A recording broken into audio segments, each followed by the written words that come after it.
All right, so a warm welcome. We are live. Thank you so much for looking forward to our weekly webinar, which happens every Wednesday, 12 noon to 1 p.m. Eastern Standard Time.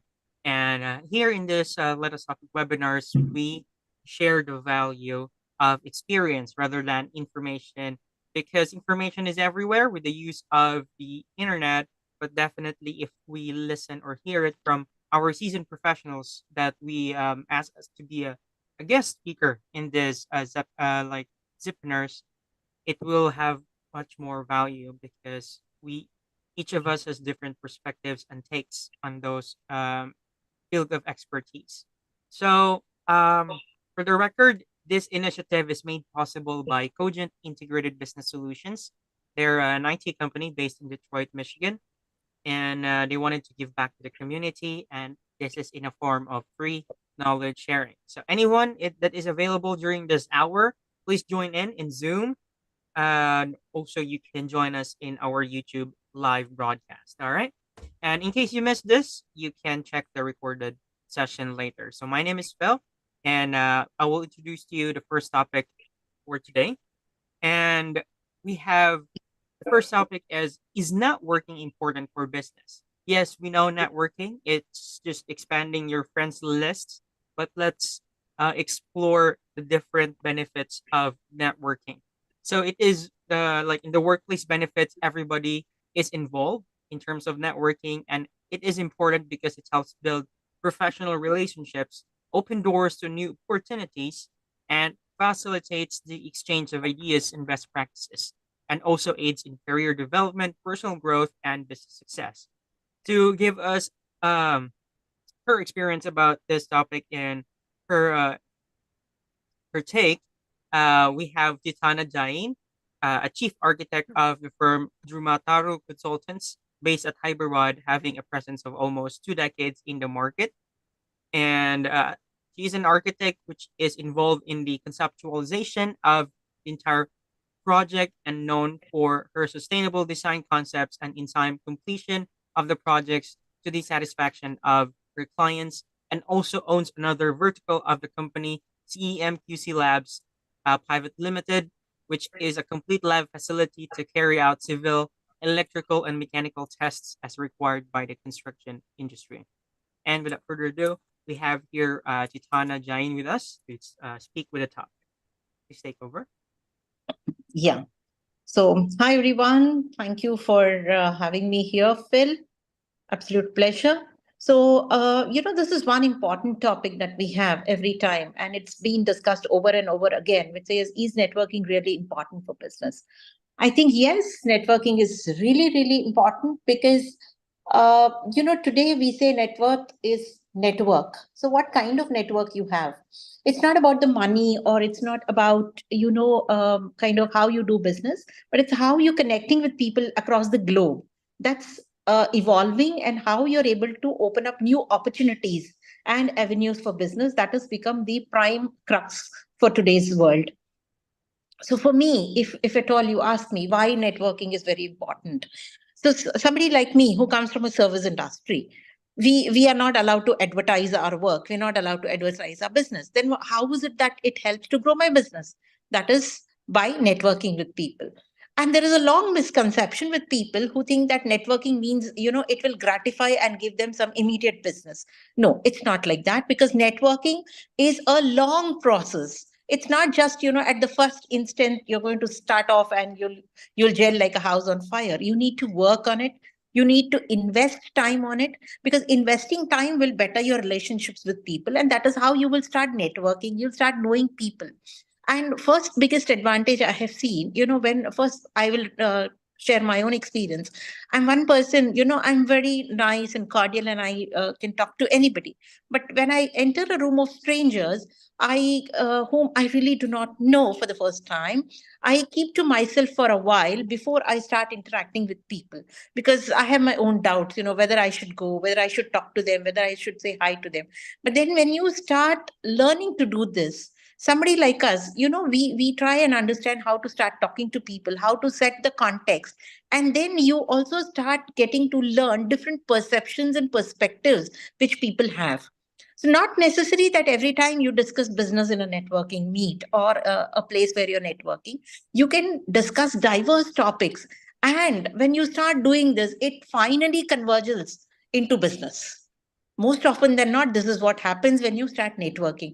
And then you have also built a small nice community of people who are like minded, whom you can connect on the same bandwidth, and you can also start looking at larger revenues.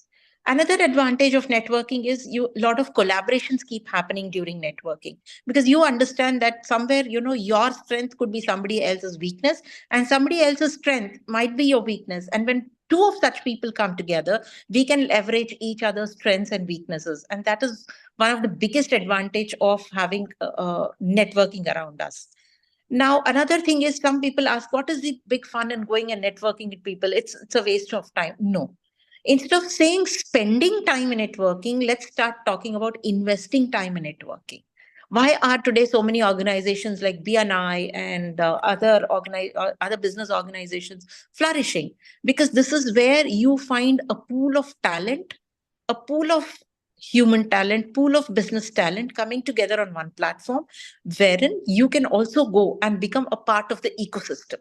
You will be very well accepted, because you are a part of an ecosystem which networks with each other, which talks about different kinds of businesses that can happen, different kinds of collabs that can happen, how you can leverage technologies. Because see, every time we may not be aware of what is happening in the ecosystem, because we are all funneled up with our own business ideas, but we also need to know what's happening in the current scenario. And when we go and spend time on such networking areas, you get to know what is the newest thing happening on the business scenario, the tech scenario, what's happening around us, and how aware are we about the situations around us. So that's also one thing that networking will help us develop. Now, one thing we should all take care is, when we go for, when we think of networking with people, or why we think it is necessary, is that we need to go with an open mind. We should not think that, oh, if I am trying to network with somebody, what is the benefit I would get? Let's not look at the benefit immediately, but let us look at how we can start knowing more number of people, how we can expand our horizon of knowing others around us. And when we start investing time in such discussions, lot of exchange of ideas happens, lot of healthy interactions keep happening, and you also a lot of avenues start opening up, because your thought process will start evolving in a different way. Otherwise, what happens is, I keep my perspective to myself, and I will not know what the other side of the table is, what the other side of the table could have in store with for me. So instead of looking at tangible benefits, the first thing we should look at is how intangible networking can be. Because intangible, yes, immediately it cannot be measured, but it definitely has long-term returns, and it can be very, very useful. And networking doesn't happen in a day. It takes over a period of time for us to get acquainted, start getting to know people. This is where we also learn how to go and approach a person without thinking twice whether you'll be accepted or whether you'll not be accepted. So somebody who's shy or reticent also can start opening up. Your speaking skills will start improving, your communication will start improving, because that's where networking happens. To network, you need to talk, and when you speak, you start acquiring the innate talent of communicating very well with people. And I think that will take us for a longer way to go. So I think that's why I feel networking is very, very important. And Mm. the other aspect is, apart from just talking about business, networking can happen in different areas. Networking can be on a cultural front. Networking can be on you know building communities. Networking can be on building an intellectual pool. So networking that way has various facets to it, and each of the facet has its own beauty, and it comes with a different value addition that can come into our lives. So I think, Phil, that's what I would like to talk about networking.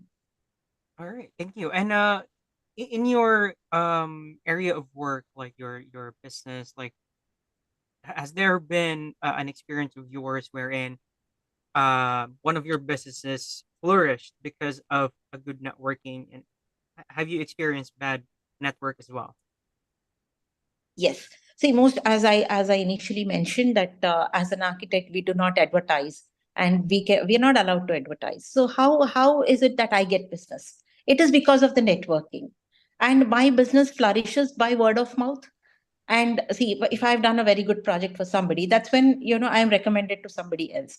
But when I'm recommended to somebody else, they also have a pool of people around them. So when you get invited to talk or reach out for the project, you need to understand that sometimes they also call you for their own networking event or a place where they are all getting together. That is where the actual networking happens, because you start talking to people, you get introduced to a lot of people. So that's how it has helped me gain a lot of projects, actually, because one good work, and then I talk to people, and then we are it also allows you, I look at it in a different facet again. It also allows you to leverage yourself as a brand. It creates an identity for you. When you start you're networking with people, more and more number of people will start knowing you. And that is how you, apart from your company as a brand, your personal branding also will improve, and it will take you a long, long way to go. Mhm. Perfect. Yeah, definitely. So, but also to maintain your good network, you must also have like good projects or whatnot, right? Like you have to Yes, treat yes, them properly to maintain that great yes, yes. connection. Yes, and you will have to nurture the network. You cannot just go today, say hi, hello, and vanish. You'll have to keep investing time. You'll have to keep nurturing these bonds. You'll have to keep, giving a bit of yourself there, a bit of your time there, and that's when network gets fruitful. Otherwise, it'll be just a blink and vanish, and then they will not remember you, and you will not remember them. So this is a long-term process which keeps evolving every day, and it has to be perennial. It has to be perpetual. It just cannot be a one time thing. It has to go on and on, and that of course has a long time benefit for us. Alright. Well, yeah, that very well said. Thank you so much for that one. And yeah, it's very precise. Like the topic you've chosen is very precise and intact. Like it brings lots of values without much uh details on it, right? Um, Yes. anything else? Like, has there been challenging areas as well that you have experienced in your line of business? Uh, Yes, there have been some challenges before. Like I said, I've been in the business for the last 25 years.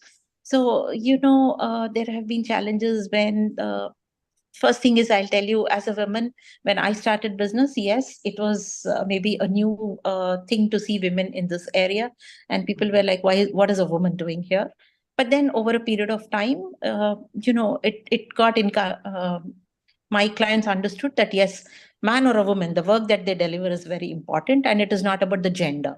So that did not become a very big challenge for me, because over a period of time, when people realize that you are technically strong and the work that you do is up to the mark, then this particular divide of a gender is totally erased, and then it's your work that speaks.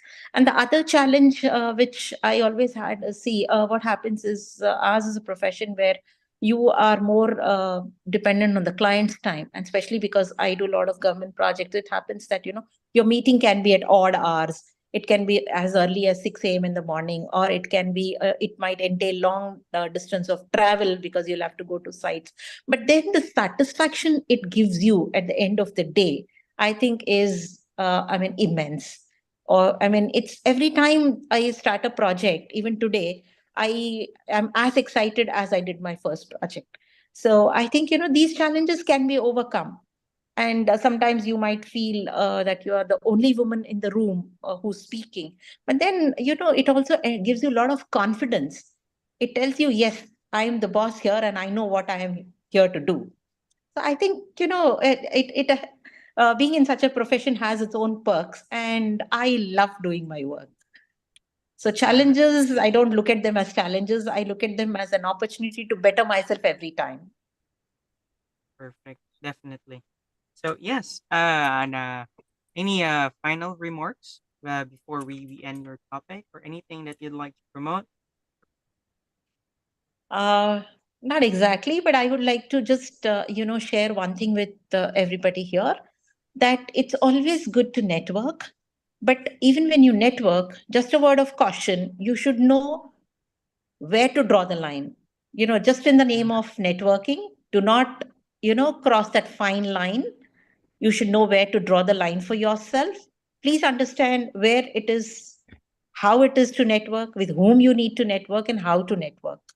So if you can set that fine line for yourself, you will be able to differentiate very well between, networking and the other kind of relation you have with people. So it's very, very important that you know the boundaries, and these boundaries are to be set by yourself. There is nobody else who's going to set it, and everybody has their own way to do this. I don't think there is a empirical method or an algorithm which happens here. It's all how we devise it, because what I look at as a boundary may not be the boundary for somebody else, but everybody needs to set this for themselves. They need to know where to network, how to network, and with whom to network, for the kind of value addition they need from there, and for the kind of benefits they are looking at from there. So I think it's very important that you also safeguard your limitations, and continue to do and invest your time in networking. Exactly, since you mentioned that fine line, because it might damage your reputation as well. Right. Absolutely, Phil. Already. So, yeah, checking with our attendees if you have additional inputs or questions before we move to the next topic. So, thank you so much, really, for bringing that topic. It's not usually being mentioned, like it's being used, but not very like being talked most of the time. Definitely, it's very useful to today's current uh like business lives, because most of the people right now are going into entrepreneurship and then going outside our corporate world. So networking is really best for that. Yes. All right. So we don't see any questions just yet. I've checked on live and nothing as the moment. But if any case you have one, you can just put it in chat. And yes, Titana will still be with us to answer the question. All right. Okay. Yes. So Titana, again, thank you so much. And we'll move to the next topic that we have for today. So, yeah. So, So, Phil, if you permit me, I would like to take leave because I've just traveled. And oh, in case there are any questions, I will definitely be happy to answer back on my email, all which right. I think I will share it with you. I'll be more than happy to answer back all the queries. So, thank you so much, everyone. Thank you for having me here, and have a great day. Thank you. Yes. Thank you so much, Titana, for joining us in. All right. So this will give us more room for the next topic that we have today as well. And yeah, definitely. We will start with introducing the topic title. So we have IT disruptors. So good governance is key to success. So our guest speaker to talk with this topic is Mr. Curtis G. Nelson, an AWS certified security specialist and an AAI champion. And about the topic, it is like technology disruption can drive innovation and drive revenue. Like competition can drive adoption but can bring hidden risks. It is essential when adopting new technologies and strategies that organizations incorporate an effective governance strategy to effectively manage the risk. And our guest today is a technical trainer, consultant, manager, and occasional technology officer with over 30 years of experience in information technology, and have passion for technology adoption that is tempered with an emphasis on due diligence through a structured governance program. And without further ado, let me introduce to you Curtis J. Nelson for the second topic. Hello, sir. Hello, hello, hello. How is everybody doing? Happy to be here today with you all. This is a topic that is a passion for mine, and for me, I will say I came to the recognition of the importance of this slowly. The 30 plus years experience, very important here. So what I want to get into with you all here for the short period of time, and undoubtedly, just like the first topic, this is going to be some things that maybe you're already familiar with, but I hope I can plant some seeds in your mind as you work with your own organizations, whether you're an implementer or a manager, that you recognize the advantages of disruptors and in terms of positive gain for your organization, but that there are risks and pitfalls that can go along with this that we want to make sure that we can avoid before that becomes a problem. Let's see here. Let me make sure that y'all can see my slides.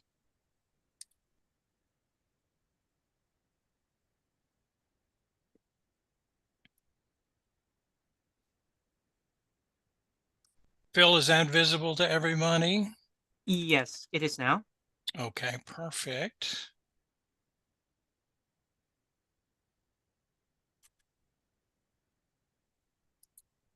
All right. So the word disruptor is kind of an interesting word. I've got this thing about language, right? And words being used correctly and understanding what those words mean. And frequently words will have multiple meanings. If you're a parent, have dealt with small children or small animals, the term disruptor brings a different connotation. It brings the idea of chaos. There's my dog Charlie there on the left-hand side of the screen. He's our most recent addition to the family. He's a terrier mix, and he has lived up to the nature of his word of his name, terrier. He can be a terror. He is an escape artist. We have discovered, is very intelligent. He has learned to climb our 30-foot fence in the backyard and leave. So we now have to walk him at all times when he goes outside. Here he is at day camp disrupting the person using the hose. We are not talking about small children or dogs in terms of disruption. Disruptors as a whole are something that we're going to look at as a positive, something that as an organization that wants to drive revenue, drive share costs for their stakeholders, is going to be interested in adopting. This is a dictionary definition here, Oxford Advanced Learners. A company, or person or form of technology that causes significant change in an industry or market by means of innovation through the introduction of new ideas or methods. And this is where, we see the word innovation closely tied with the idea of a disruptor, but we can make some delineation here between these two. Pure innovation often tends to be in line with more, how do I take a task that I did yesterday and improve it so that we're more efficient with it today, so that it's more cost effective, so that we can complete that job more quickly. It's about improving the function, doing things better than we've done in the past, and therefore benefiting the organization. Not that we don't want to innovate, we do, but if we want to become a leader in our industry, in our sector, more and more it's becoming, especially in the digital age, it's becoming important that we're not only being innovative, that we take that next step into adopting disruptive technologies, that we go out and pursue those tools, those resources, those technologies that can put us ahead of the pack. An interesting quote and a good book I would recommend to you from Charlene Lee, and you can find her page on LinkedIn if you want to take a look at her. She's got some really interesting things to say on this topic. Innovation is a false promise. I like this quote. It says that it's going to be nice and easy. Disruption is honest. It says that if we're going to create change, it's going to be hard. Are we willing as an organization to take that a little additional effort that is going to separate us from the pack? Innovation is going to keep us in the pack. It's going to keep us from getting left behind. So again, we want to be careful with this quote that we're not going, oh no, Curtis is saying innovation is not important. Absolutely not. If we want to maintain our place only, we can be innovative and grow at that particular rate. If we're looking to propel ourselves to be a leader in our business sector, and that's where we want to be looking at some kind of disruptors. So when we think of disruptors, some examples of disruptors, Netflix is one that comes to mind immediately for me, for many of us, because Netflix is something that many of us are maybe using on a daily basis in our personal lives.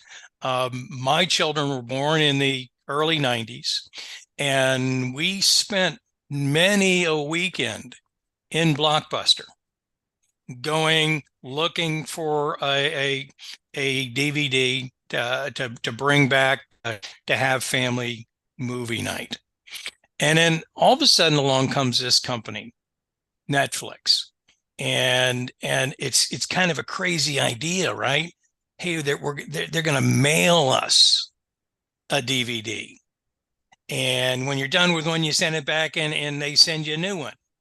And a lot of people are like, well, that's kind of odd, but if you look at the progression here, and we what did we see happen to Blockbuster and every other a little small business like it? Blockbuster was the leader in your corner shop brick and mortar, rent a DVD from us.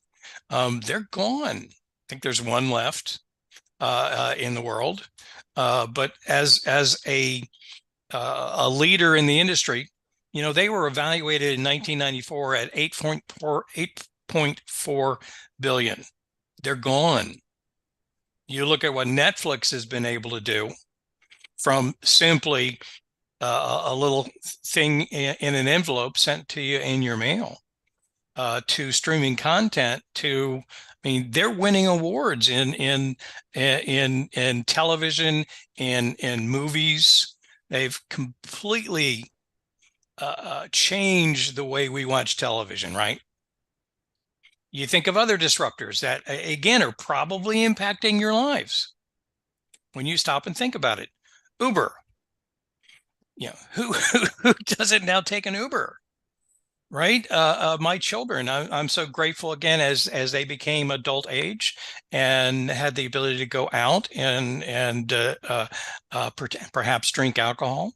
I appreciated the opportunity that companies like Uber offered to them, that they didn't have to get in a car and risk their life or risk somebody else's life. Again, they just get a ride home. Look at Amazon. We think of Amazon now as this company that's an online retailer, and your dog food shows up, your shampoo, your laundry detergent, everything you need to run your household shows up on your front door in a pretty quick manner. And if you order in a timely manner, it's there when you need it. They started off as being a bookseller. This was an online book selling company. Again, kind of a head scratcher. Wait, I can go down to Walden's. I can go to all these different booksellers, which you don't see as much anymore. That all of a sudden, this is a company then that continues to reinvent itself. It is now the world's largest online retailer.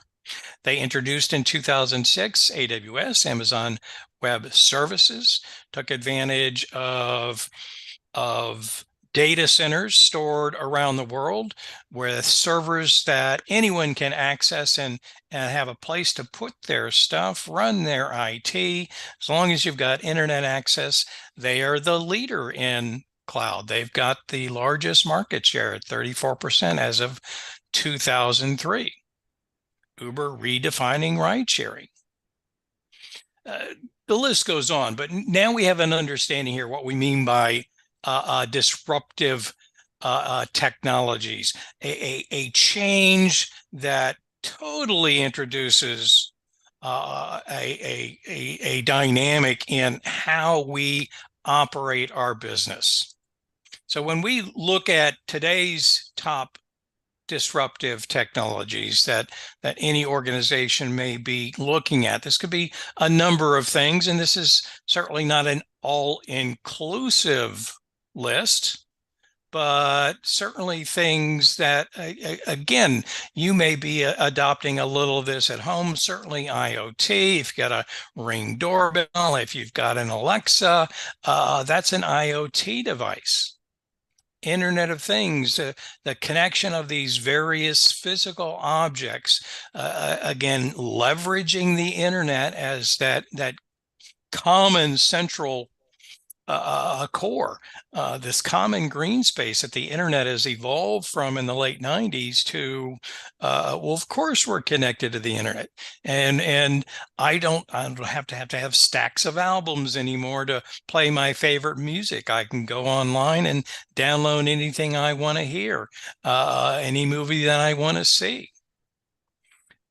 Certainly one of the big buzzes right now is in the area of artificial intelligence, and I would include machine learning in there. These two are separate but connected.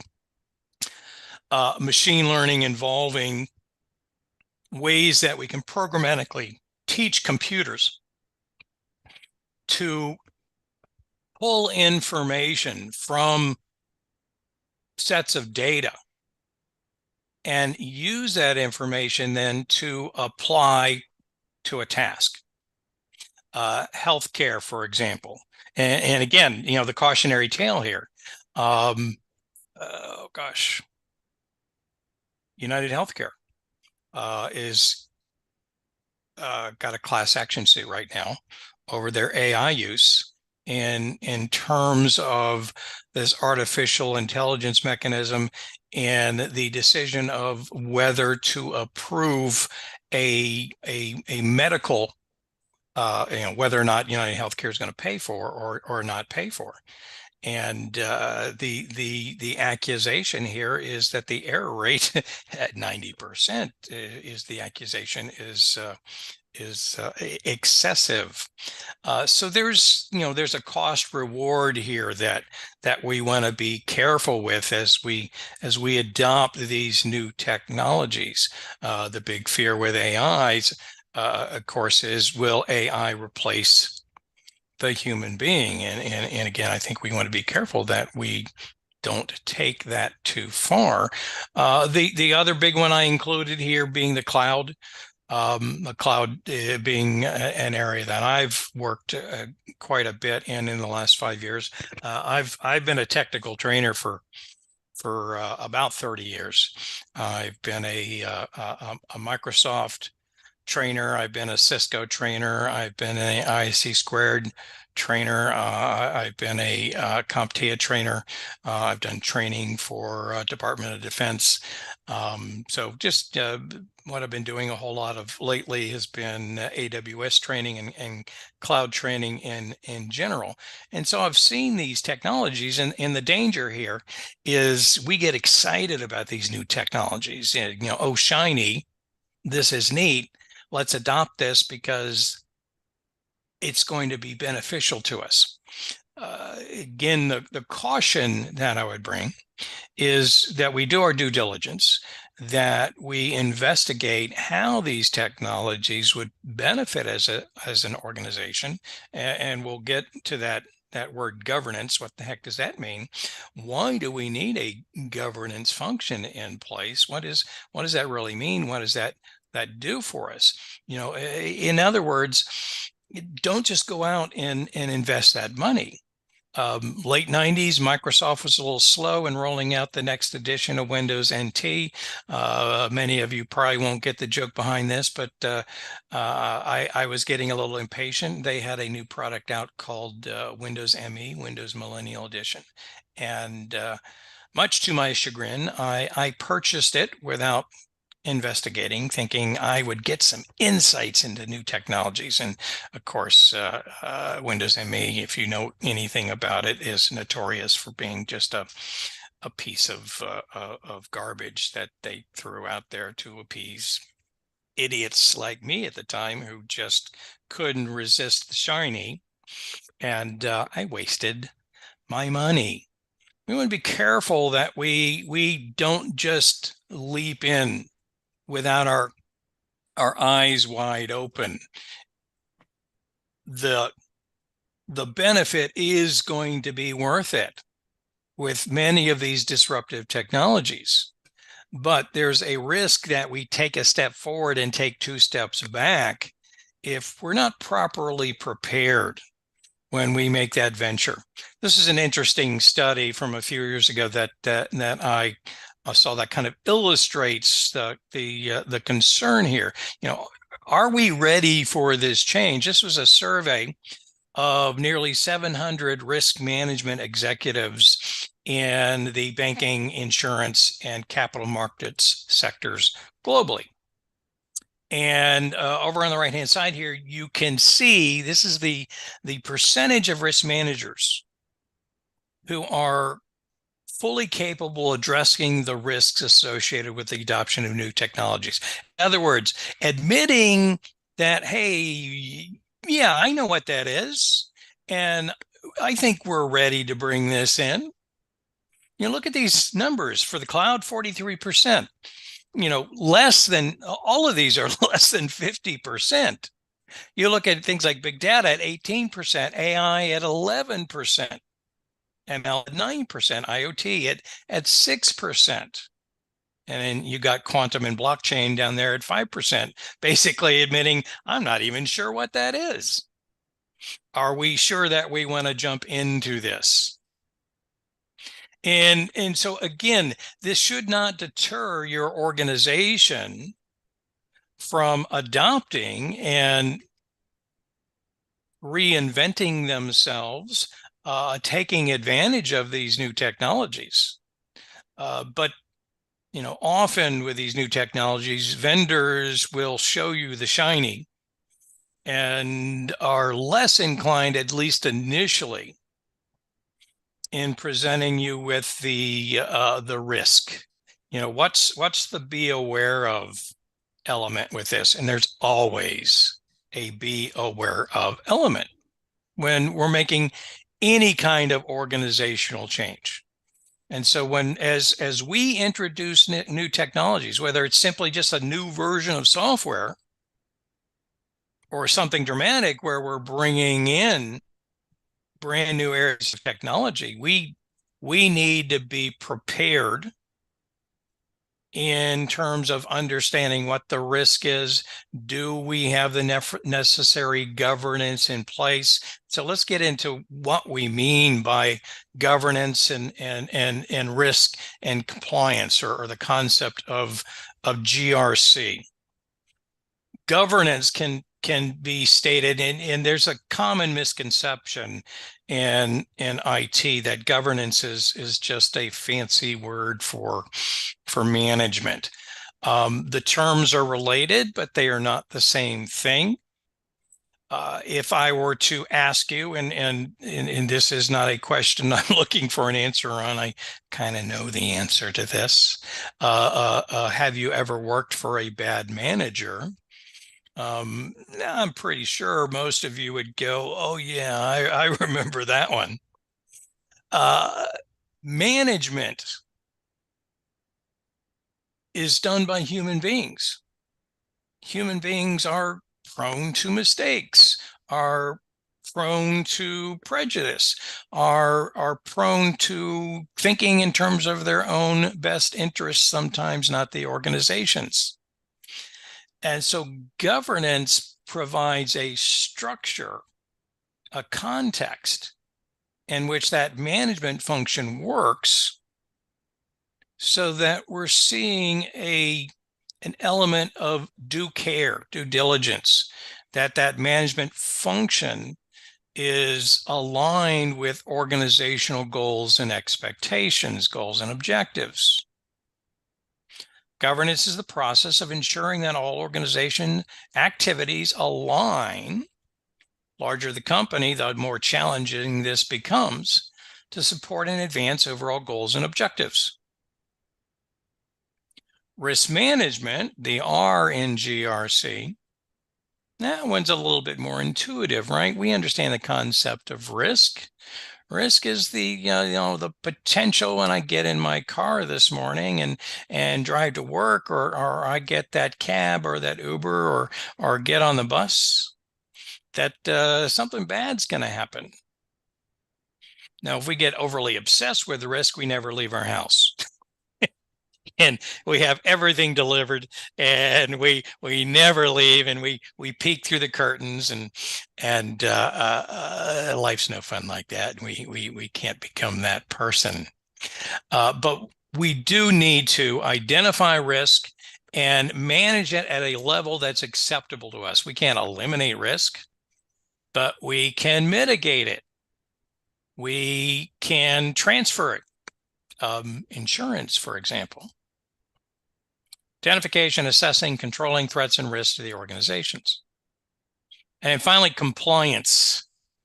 Depending on the type of business you are here in the United States, if you are a publicly traded organization, you fall under a set of legislation called Sarbanes-Oxley, or SOX for short. SOX imposes a duty on senior management to prevent the C-suite from basically running the company into the ground at their own benefit. Here's my $1 million bonus. Sorry, we can't pay the employees. So compliance involves aligning our activities as an organization within the constraints of laws, regulations. If you're in healthcare in the United States, you've got HIPAA. Now, other areas of the world have their own sets of rules and legislation and in terms of privacy rules, industry rules, GDPR in the EU, for example. Now, where do we start with GRC? How do we maintain good governance? This means that there is an effort that needs to be put into place. One of the challenges with new technology is sometimes our governance mechanisms aren't necessarily in a position to deal with a new technology. So sometimes this requires a new set of rules, a new set of regulations that we have to incorporate before we bring in these new technologies, so that we avoid things like in artificial intelligence. One of the biggest challenges here is, and this is part of the problem that we're seeing with the healthcare side, is that we avoid the problem of biases. United Health had a problem about 5 years ago, where they were their artificial intelligence that was, again, not approving medical care, was unfairly restricting access to health care for a certain set of individuals. That's not acceptable. That's going to get your organization in trouble. Now, you can build a GRC from scratch yourself. This is going to take a lot of time and a lot of effort, and I certainly would not recommend doing it that way. There are some very commonly implemented frameworks out there. Framework being a set of documentation. Think of it almost like a template, a structure that you can incorporate in your organization. Most of these frameworks are flexible enough that you can modify them to fit your own organization's needs. Many of these frameworks are capable of working in conjunction with others. So many organizations will implement a combination of these. This is just, and this is not an all-inclusive list here either, but this is a list of some of the more commonly implemented and popular frameworks out there over the past decade. The first one, ITIL framework for IT governance, COBIT governance framework. That's one of the most popularly implemented out there. NIST through the United States government has a cybersecurity framework that is open to the public. One of the very nice things with the NIST framework, it's available to anybody and it's free. You don't have to pay a fee to use the framework. I'm big on free. My wife says I'm cheap. I prefer the term frugal, but anytime I can save $1, I'm all for that. Other popular ones, the Open Groups Architecture Framework, Val's IT Governance Framework, the ISO IEC. This is an international governance frameworks, International Organization for Standardization. If you adopt one of these, it doesn't mean you can't adopt another one as well. Many companies, as I said, will, what you really want to do is finagle these, pick the ones that get close to what's best practice in your industry, in your country, and then you make that your own. This should be a living, breathing entity that is updated as organizational change impacts your company. You want to make sure that framework is addressing all of your concerns. So we want to do our homework when we talk about governance. And so basically we don't go gently into that good night. Go in with eyes wide open. These new technologies are exciting. Vendors are going to tell you they're the latest, the greatest thing since sliced bread, and they're not wrong. Cloud, for example. When the cloud first came out, I was not a cloud fan. My first inclination was, wow, that's outsourcing. And there's an element to that, right? Hey, take all my data, take all my stuff, and I'm going to give it to you for the promise that I'll get to keep visiting it, that I'll be able to keep using it. And how do I know that you, cloud company, are going to be as diligent? Are you going to love my data as much as I do, and therefore take care of it the same way that I will? I'm a little nervous about that.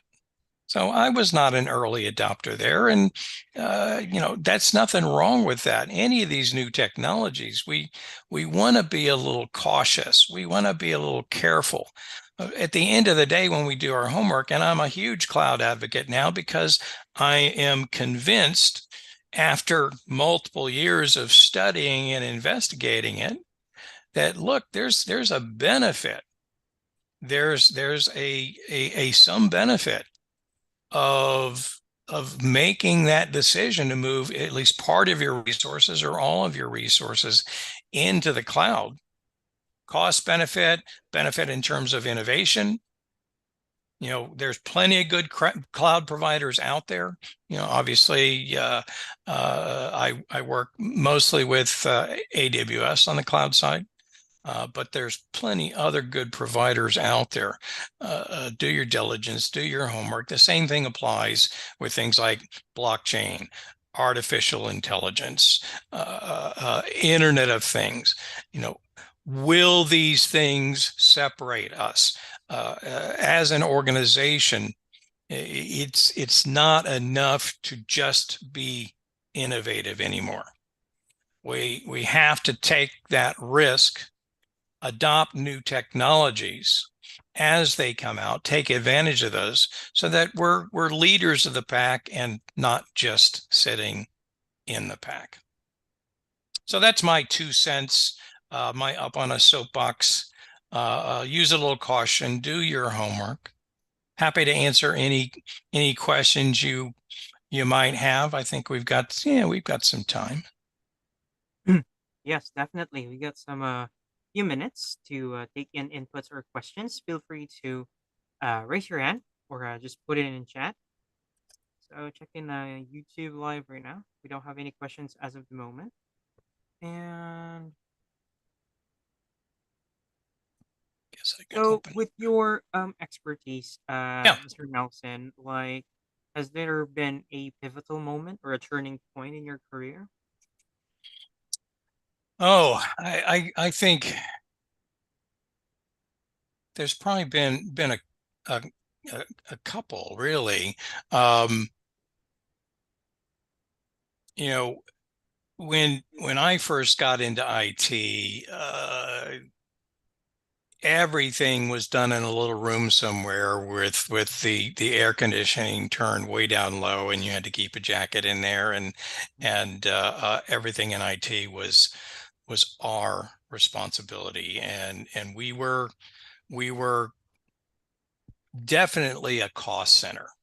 IT at that point was non-revenue generating, and so everything was focused on IT being that quietly be there, make sure you work, but do it as cheaply as possible.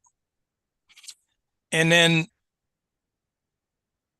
the internet was, and for I know many of this generation, you grew up with the internet, and so the internet is for y'all always there. And for someone of my age, I'm 61. Someone of my age, that was a radical change, because all of a sudden it was just like networking. I'm going to use that word networking a little different than our first speaker did. Networking was the purposeful connection of my set of computers to your set of computers.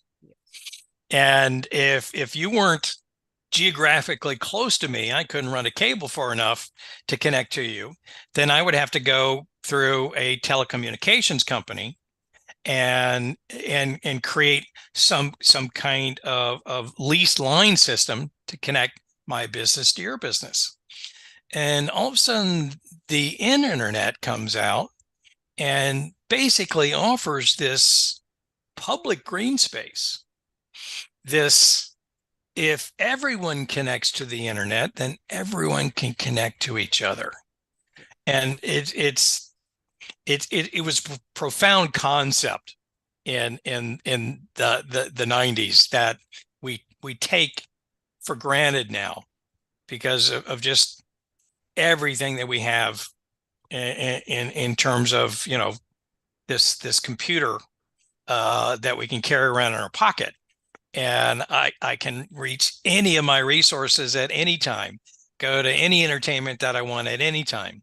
And it's just so stunning to me how far we've come in just 20, 30 years. And I think about it, and I think technology and the rate of evolution is accelerating. It's and to me, it's exciting and scary at the same time. I think about when I got into this field in the mid 90s, and where are we going to be in another 10, 20 years? And I'm hugely excited about that.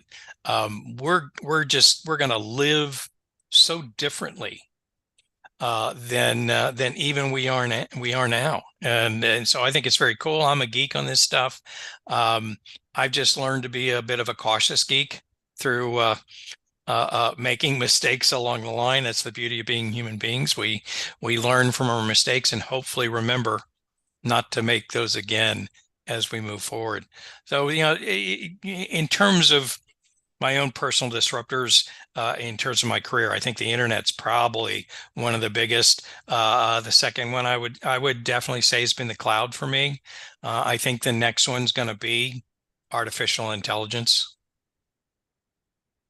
Wow, I see. So, like, well, there has been many challenges that you have overcome in span of your career. So, among those, like the most recent, or what has been the most challenging aspect of your work? Uh, the rate of change and the capacity to learn new technology. Um, I'm I'm a definitely feed the brain kind of guy. I've always loved to learn, um, but the rate that we're seeing changes, you know, is sometimes weekly, monthly, where a product. Again, I'll use an example like AWS, since that's what I've been doing for the past couple of years. Is the we have so many changes in a month to our various products. It's very challenging to stay current. I always feel like there's a virtual stack of I really need to read this sitting next to my bed on my nightstand that I know I just don't have time to do. So you have to be very selective, I think, in terms of where you place your efforts. And that can be a challenge because the excitement is I want to know this, I want to know this, I want to know this, and I think one of the challenges of being in IT, um, particularly now, was when I first started out and going back to that ice box in a basement.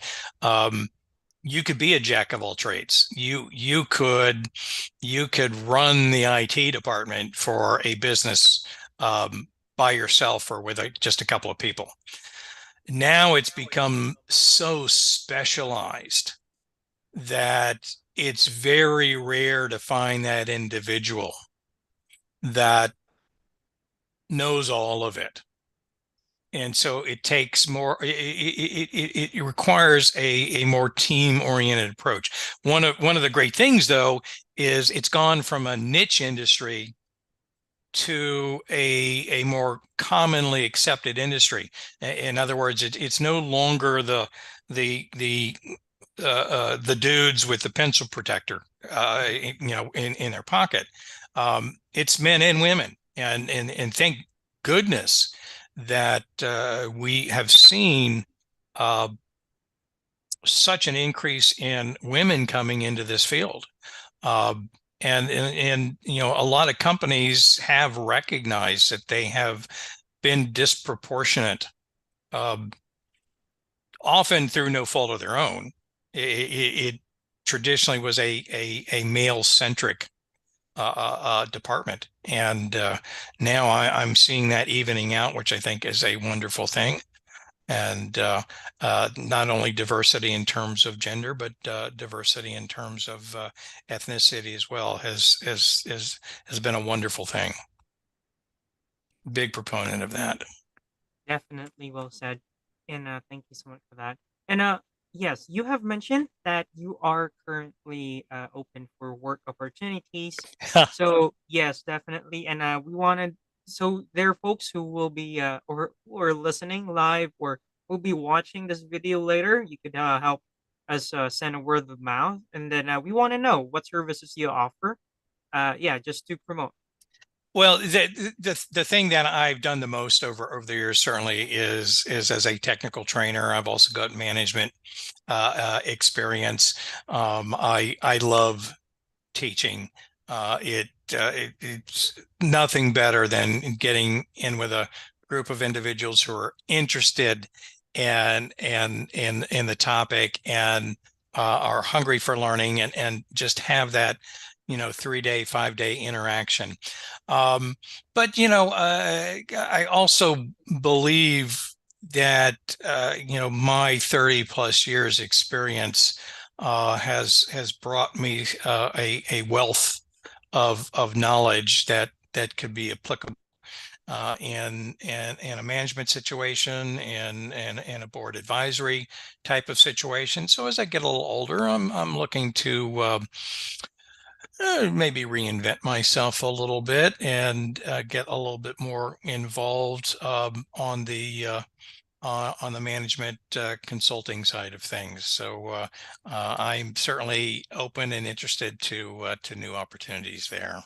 And public speaking, maybe because of the knowledge that you have. I'm very comfortable with that. Yeah, I'm very comfortable Yeah. with that. So yeah. Which is crazy. I'm kind of an introvert personally, but when I get into the speaker role, I become a bit of a hog. Yeah, I'm happy definitely. to get up there and chat. Because that's your experience talking, definitely. Absolutely. So Absolutely. yeah, so if you'd like to connect with our guest speakers, you can just search their name on LinkedIn. Definitely send them a connection Yeah. invite, Yeah. and then any collaborations or even questions, you can just send them. They're very much welcoming and responds abruptly according to their time as well. Yeah, So and I appreciate you reaching out. This was a lot of fun for me. I was happy to do this. I know it can be a challenge sometimes for uh, you know, presentations like that to get people to give up their time and spend a little bit. Over the years, I've had a couple of opportunities in my career to work with folks who are career changers, and that's been one of the most enjoyable things that I've done. I like to see it's always fun to see that excitement when people recognize, hey, IT can be a career that is fun, is challenging, is compensated well, and to interact with that hunger and excitement just really jazzes me. I yeah, love that. wow, that's great to hear. All right, so because time is really essential right now. Like not everybody has the leisure to just free themselves and then jump into one talk and yeah, just sit there. So yeah, there are cases we even have attendees like they just listen, like they cannot interact but just listen. But yeah, Yeah, but the point is we have been able to share knowledge and expertise, and it's available in a recorded form if they have missed the live sessions. But yes, thank you. Chitana is left already, but thank you as well, sir. And you have actually shared your experience and your time. And time is very valuable. And yeah, that's the most thing that we appreciate so much because not everybody is willing to share their experience and knowledge for free. my pleasure, Phil. Thanks for having me. Alrighty. So this concludes today's webinar. Again, please connect to our guest speakers today if you have further questions or you just want to connect with them and collaborate and check with their services. Feel free to do so. And for our past webinars, you can visit our website www.letustalkit.com. And if you want to check for IT services as well on platform, our company Cogent Integrated Business Solutions is based in Detroit, Michigan, and you can check their website in www.cogentibs.com. So feel free to check those. And again, thank you so much, everyone. And we look forward to see you again next Wednesday, the same time, 12 noon to 1 p.m. Eastern Standard Time, for as we will bring you two new topics and two new guest speakers that will share their knowledge as well. All right. So thank you again, everyone from Let Us Talk It team, and keep safe as always. All the best.